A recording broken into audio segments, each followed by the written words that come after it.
नमस्कार दोस्तों, स्वागत है एक और नई वीडियो में। दोस्तों आप देख रहे हैं study with Heman YouTube channel. दोस्तों जैसा कि आपको पता है कि इस चैनल के माध्यम से लगातार आपको सॉल्यूशन प्रोवाइड किया जा रहा है जो आपके प्री बोर्ड एग्जाम लिए जा रहे हैं एमपी बोर्ड में 2021-22 में। तो दोस्तों इससे पहले हम आपको कक्षा 10वीं का हिंदी और जो अंग्रेजी का जो आपका जो प्री बोर्ड का पेपर था उसका हम कंप्लीट सॉल्यूशन बता चुके हैं। जो आपका मैथ का था उसमें हमने प्रश्न क्रमांक 1 से लेकर आपको प्रश्न क्रमांक जो आपका लास्ट था 30वां पूरा का पूरा सॉल्यूशन बताया था। उसमें हमने जितने भी आपको क्वेश्चन थे 26 मिनट की वीडियो थी, लेकिन अगर आप उस वीडियो को देख लेंगे दोस्तों तो आपको और कोई वीडियो देखने की आवश्यकता नहीं पड़ेगी, क्योंकि हमने बिल्कुल डिटेल में हैंड राइटिंग सॉल्यूशन किया है। तो वहाँ से जाकर आप देख सकते हैं मैथमेटिक्स का, इंग्लिश का और साइंस का। ठीक है, इस वीडियो में हम आपको हिंदी का सॉल्यूशन बताने वाले हैं। तो दोस्तों इस वीडियो में भी आपको कंप्लीट सॉल्यूशन मिलेगा। बस आपको क्या करना है दोस्तों, वीडियो को पूरा देखना है लास्ट तक। ठीक है, वीडियो को आपको कहीं पर भी किसी भी पार्ट को स्किप नहीं करना है। अगर आप वीडियो को कहीं पर भी स्किप कर देंगे तो हो सकता है कोई इंपॉर्टेंट पार्ट है जो वीडियो का आपसे छूट जाएगा। ठीक है, तो चलिए दोस्तों ज़्यादा टाइम को हम वेस्ट नहीं करेंगे, डायरेक्ट हम सॉल्यूशन को स्टार्ट करेंगे। यहाँ पर कुछ आपको निर्देश दिए गए हैं, इन्हें आपको पढ़ लेना है। ठीक है, पहला क्वेश्चन दिया गया था कि सही विकल्प चुनकर लिखिए। हमें सही विकल्प चुनकर लिखनी है। तो देखिए पहला है भक्ति काल की समय सीमा है। तो दोस्तों भक्ति काल की समय सीमा बतानी है। ऑप्शन है संवत 1050 से संवत 1375, संवत 1700 से संवत 1900, संवत 1375 से संवत 1700 और चौथा है संवत 1900 से अब तक। तो इसका जो आंसर हो जाएगा उस वाला हो जाएगा संवत 1375 से संवत 1700 तक। ठीक है, सेकंड देखिए रामचरितमानस की भाषा है। तो दोस्तों रामचरितमानस की जो भाषा है वो अवधी भाषा है। ठीक है, तो आपका जो ऑप्शन नंबर इसमें भी जो बात दिया गया है ये आपका बिल्कुल सही उत्तर है, तो इसे नोट कर लीजिएगा। ठीक है, फिर आता है दोस्तों नेक्स्ट क्वेश्चन की रौद्र रस का स्थायी भाव होता है। तो दोस्तों रौद्र रस का आपका स्थायी भाव क्रोध होता है। ऑप्शन नंबर 7 दिया गया, ये आपका बिल्कुल सही आंसर है। दोस्तों जब आपके हाफ ईयरली यानी कि आपके अर्धवार्षिक एग्जाम हो रहे थे तभी मैंने दोस्तों आपको सभी रस, मैंने आपसे बोला था कि आप सभी रस याद कर लीजिए जितनी भी रस हैं। हर एग्जाम में आपका प्री बोर्ड में भी दोस्तों ये क्वेश्चन यहाँ पर देखने को मिल रहा है। आपका अर्धवार्षिक में भी एक रस पूछा गया था, अर्धवार्षिक में आई थिंक 2 पूछे गए थे। आपके जो त्रैमासिक एग्जाम हुए थे वहाँ पर भी आपसे रस पूछे गए थे, और दोस्तों फाइनल एग्जाम में भी आपका रस जरूर पूछा जाएगा। इसलिए रस का आपको स्थायी भाव जरूर याद करना। जिस प्रकार रौद्र रस का पूछेगा, रौद्र रस का क्या होता है, क्रोध होता है। उसी प्रकार पूछा जाता है कि वीर रस का स्थायी भाव क्या है, तो वीर रस का आपका स्थायी भाव उत्साह होता है। ठीक है, इसी प्रकार आपसे पूछा जाता है श्रृंगार रस का क्या होता है स्थायी भाव, श्रृंगार रस का आपका रति होता है। तो आपको सभी जो रस हैं उनके स्थायी भाव आपके पता होने चाहिए। ठीक है, साथ ही साथ उनके एक एग्जाम्पल याद कर लेंगे तो आपका ये टॉपिक कंप्लीट हो जाएगा। ठीक है, हम आगे बढ़ते हैं। जो हमारा टॉपिक है सॉल्यूशन का वो स्टार्ट यहाँ पर देखते हैं।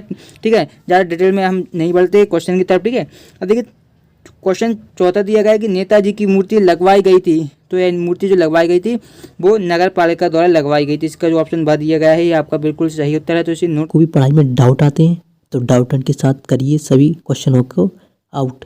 सबसे पहले आप अपने क्वेश्चन की फोटो कीजिए और अच्छी तरीके से क्रॉप कीजिए और तुरंत उसका पाइए वीडियो सॉल्यूशन। अब पूछिए अपने अनलिमिटेड सवाल कहीं भी कभी भी डाउटन टैब के साथ, या फिर आपके 6 से 12 तक हो, IIT जी नीट का सवाल हो, या फिर CBSE यूपी बिहार राजस्थान या फिर अदर स्टेट का हो, या फिर आपका फिजिक्स केमिस्ट्री मैथ बायोलॉजी या साइंस का सवाल हो। सभी सवालों के आंसर आपको मिलेंगे डाउटन ऐप पर। साथ में क्लास 9 से 12 तक IIT जी और नीट की ऑनलाइन क्लासेस भी आपको डाइट पर मिलेगी। लाखों छात्र डाउटनेट से पढ़कर नंबर 1 रैंक ला रहे हैं, तो आज ही डाउटनेट ज्वाइन कीजिए और नंबर 1 रैंक लाइए। लिंक डिस्क्रिप्शन में दी हुई। नोट कर लीजिएगा।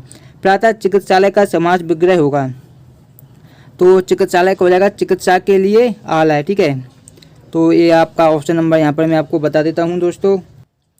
तो यहाँ पर इसका जैसे कि मैंने आपको बताया चिकित्सा के लिए आलय, ये आपका सही उत्तर हो जाएगा। फिर आता है सांप निकलने पर डर कर भागे भोलेनाथ आकर छिपे। घर के कमरे में, बैठक के कोने में, पिताजी गोद में या मैया के आंचल में। दोस्तों अगर आपने बुक को जो आपकी हिंदी की उसे सही पढ़ा होगा तभी आप इस क्वेश्चन का आंसर दे पाएंगे, क्योंकि आपकी जो कुंजी होती है उनमें ये क्वेश्चन आपको देखने को नहीं मिलेगा। ठीक है, तो मैंने आपको कई बार बताया कि बुक से हिंदी की बुक आप जरूर पढ़ें। ठीक है, तो सांप निकलने से डर कर भागे भोलेनाथ जो छिपे थे वो मैया के आंचल में छिप गए थे। तो ऑप्शन नंबर द आपका बिल्कुल सही उत्तर है। ठीक है, यहाँ तक आपके क्या जो आपके सही विकल्प दिए गए थे कंप्लीट हो जाते हैं। सही विकल्प के बाद आपके दोस्तों आते हैं रिक्त स्थान। ठीक है, रिक्त स्थान का सॉल्यूशन स्टार्ट करने से पहले दोस्तों अगर आपने अभी तक हमारे चैनल को सब्सक्राइब नहीं किया दोस्तों चैनल को जरूर सब्सक्राइब कर दें, क्योंकि चैनल को सब्सक्राइब करना बिल्कुल फ्री होता है, आपके बिल्कुल भी पैसे नहीं लगते। ठीक है, और अगर आप सॉल्यूशन की PDF डाउनलोड करना चाहते हैं दोस्तों डिस्क्रिप्शन में आपको हमारे टेलीग्राम ग्रुप की लिंक मिलेगी, वहाँ से जाकर आप हमारे टेलीग्राम ग्रुप को ज्वाइन कर लीजिए, क्योंकि 5000 से अधिक छात्र जो टेलीग्राम ग्रुप ज्वाइन करके उसका बेनिफिट PDF लेकर उठा रहे हैं। तो आप भी जाकर टेलीग्राम ग्रुप ज्वाइन कर लीजिए, वहाँ पर आपको उसकी PDF मिल जाएगी। ठीक है, तो अब हम रिक्त स्थान का जो आपके दिए इनका सॉल्यूशन स्टार्ट करते हैं। पहले एक बार देख लीजिए आप जो आपके सही विकल्प थे इनका आंसर मैंने यहाँ पर लिख रखा है, ठीक है। यहाँ पर देख सकते हैं पहले का मैंने आपको आंसर बताया था संवत 1375 से संवत 1700। सेकंड का अवधि, थर्ड का आपका क्रोध था जो कि आपको पूछा गया था। रौद्ररस के स्थायी बाद नगर पालिका द्वारा चिकित्सा के लिए आलय और मैया के आंचल में, ठीक है। तो ये आपके सही विकल्प यहाँ पर कंप्लीट होते हैं। अब देखते हैं हम रिक्त स्थान, ठीक है। रिक्त स्थान दिया गया है पहला आपका कि विदा के समय माँ को अपनी बेटी खालिस्तान पूंजी प्रतीत हो रही थी, अंतिम या संचित। ये आपके दो ऑप्शन दिए गए हैं दोस्तों। तो दोस्तों इसका आपका आंसर हो जाएगा अंतिम प्रतीत हो रही थी, ठीक है। तो ये आपका हो जाएगा। सेकंड है काव्य की शोभा बढ़ाने वाले धर्म में खालिस्तान कहलाते हैं। तो काव्य की शोभा बढ़ाने वाले जो धर्म होते हैं वो अलंकार कहलाते हैं, जो आपका सेकंड दिया गया है ये आपका सही होता है, ठीक है। फिर दिया गया था दोस्तों आपको नेक्स्ट क्वेश्चन कि रमणीयात प्रतिपादम शब्दम काव्यम, यह जो परिभाषा है वह किसकी है कि आचार्य विश्वनाथ की है या भरत मुनि की है। तो दोस्तों यही परिभाषा है आचार्य विश्वनाथ की, जो कि आपका फर्स्ट वाला दिया गया है, ये आपका सही उत्तर है। फिर आता है नेक्स्ट क्वेश्चन कि आत्मकथा में लेखक खालिस्तान के जीवन का वर्णन करता है, यानी कि जो आत्मकथा होती है उसमें लेखक किसका वर्णन करता है, क्या वह स्वयं के जीवन का वर्णन करता है या किसी अन्य व्यक्ति के जीवन का वर्णन करता है, ठीक है। तो अगर आपने आत्मकथा और जीवनी में अंतर देखा होगा तो आत्मकथा में क्या होता है लेखक, आत्म का मतलब क्या होता है स्वयं, ठीक है। तो आत्मकथा में लेखक स्वयं के जीवन का वर्णन करता है, तो फर्स्ट वाला आपका सही हो जाएगा। फिर आता है यथाशक्ति में खालिस्तान समास होता है, ठीक है। तो यथाशक्ति का विग्रह करेंगे। देखिए जो यथा होता है दोस्तों आपका, अगर आपने अव्यय पढ़े होंगे तो यथा आपका एक अव्यय होता है, ठीक है।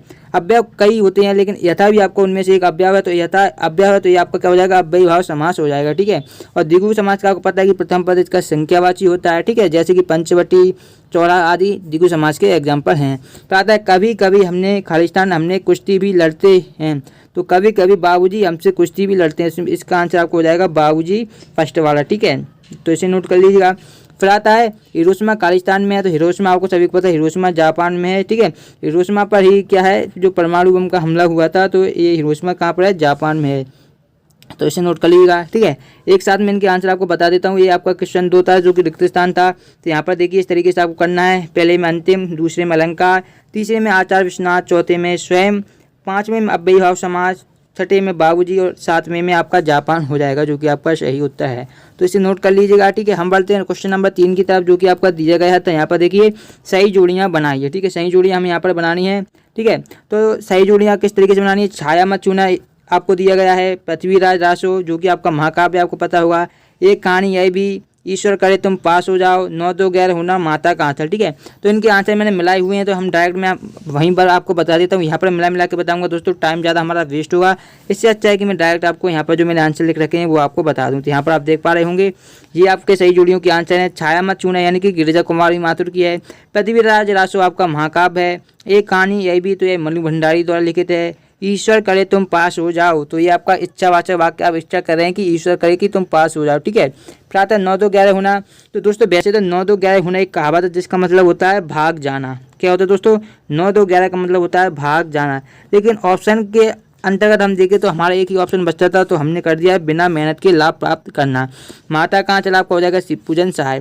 तो इस तरीके से अगर आप जोड़ी हम लाएंगे तो दोस्तों आपके 1 2 3 4 6 में से 6 अंक ये पक्के हो जाएंगे। टोटल दोस्तों हम आपके 80 में से 80 अंक पक्के करवा देंगे। बस अब हम जो वीडियो डाले उनको पूरा देखिएगा, ठीक है। ऐसे डिटेल में सोल्यूशन आपको दोस्तों कोई नहीं बताएगा, ठीक है। और बिल्कुल क्लियर सोल्यूशन आपको देखने को मिल रहा है, ना तो आपको आंखों को ज़्यादा प्रॉब्लम होगी, ठीक है। तो बस आपको क्या है जो हमारे चैनल पर वीडियो जा रही है उन्हें फॉलो करते रहना है, ठीक है। और चैनल को भी सब्सक्राइब कर लेना है, ठीक है। क्वेश्चन 3 ये सॉल्यूशन कंप्लीट होता है। क्वेश्चन 4 दिया गया था, एक वाक्य में उत्तर लिखिए। तो अब इन क्वेश्चनों को ध्यान से देखिए। क्वेश्चन 4 एक वाक्य में उत्तर लिखिए। तो पहला, विश्व के सकल जन कैसे हो रहे हैं, तो इसका आंसर आपको लिखना है पूरे। देखिए यहाँ पर आपको क्या दिया गया, एक वाक्य में लिखना है। ज़्यादातर आपको क्या देखने को मिलता है कि एक शब्द या वाक्य में उत्तर लिखिए, लेकिन यहाँ पर लिखा गया एक वाक्य में लिखिए। तो आपको एक वाक्य में ही लिखना पड़ेगा। अगर एक शब्द में आप लिख देंगे ना दोस्तों तो आपके अंक कट जाएंगे, ठीक है। ऐसी गलती कई छात्र करते हैं, ठीक है, कि अब वो एक वाक्य देखते नहीं और एक शब्द में आंसर लेके आते हैं। तो जैसे कि मैं आपको एग्जाम्पल के तौर पर बताऊँ, यहाँ पर देखिए मैंने एक शब्द में 2 फीट लिख दिया। तो दोस्तों यहाँ पर आपको हो एग्जामिनर चाहे तो आपके मार्क्स काट सकता है, तब आप कुछ नहीं कर सकते। इसलिए आपको एक वाक्य में ही लिखना है। किस प्रकार से करना है वो मैं आपको बताऊंगा, बस आप वीडियो देखिए, ठीक है। पहला है, विश्व के सकलजन कैसे हो रहे हैं। तो आपको क्या लिखना है, देखिए यहाँ पर जो आंसर है वो आपका है कि विश्व के जो सकलजन है वो गर्मी से परेशान हो रहे हैं।